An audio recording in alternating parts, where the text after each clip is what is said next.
live from SEC Media Days here in Nashville, Tennessee. We got the BamaCentral crew here. I'm Katie Wyndham with Blake Byler and Joe Gaither and Austin Hannon. All of us have kind of followed around different people today. I was kind of on Saban all day while they were with some of the Alabama guys. So, Blake, I'll start with you. On the offensive side, you were following around J.C. Latham. Kind of what was your biggest takeaway from him and kind of maybe his focus on offense and the offensive line and the offense as a whole? Yeah, well, the biggest thing for J.C. Latham is he just had a lot of confidence. I mean, he kind of out said that he's predicting Alabama to win the national championship, go undefeated, for the offensive line to win the Joe Moore Award. He was confident that Alabama was going to get back to where we expect them to be. He said the lower expectations for this Alabama team he considered to be disrespectful.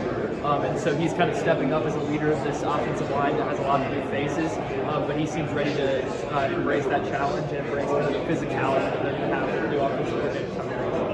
Yeah, and confidence and boldness seems to be something that also Dallas Turner had today also. So kind of what were some of your thoughts from him and maybe the direction this defense is headed? Yeah, if you didn't see the story, he thinks he's the best defensive player in the SEC, which he has an argument for it. Obviously, his teammate Kool-Aid probably feels the same way, felt about him, but he's also one of the better players in the conference. Kind of like JC, I think they were kind of ready to hit the reset button after last year. You know, we had some of those guys transfer. Obviously, Bryce and Will are gone. He wasn't as bold as JC was. He kind of was more of like, there was a lot of questions, asking, were you disappointed last year? Is this the Alabama standard, this and that? And he kind of just said, we kind of wiped the slate clean and we're starting fresh. And week one is week one, and we're going to try to go one every week. So he's got to turn around, I think, this season a little bit better.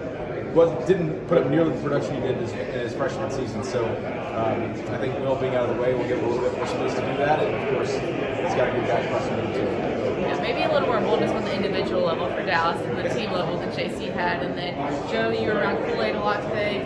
You actually like all the players will come more on now. BamaCentral coming soon. But what were some of your biggest takeaways from Kool-Aid today?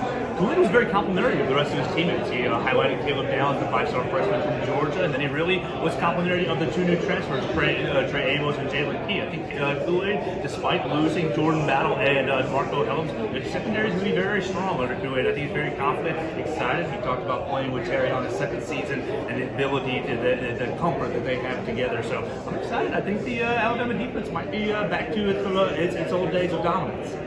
For sure, and the biggest question on everyone's mind is who will the Alabama quarterback be? And the main thing we learned from that is we're not going to learn anything anytime soon. So we'll have to stay tuned throughout all of fall camp to kind of see who that'll be. And when that first game rolls around, just 45 days away. But that'll wrap up BamaCentral today at SEC Media Days. Check the site out, check YouTube out for all our coverage, and thanks so much for watching.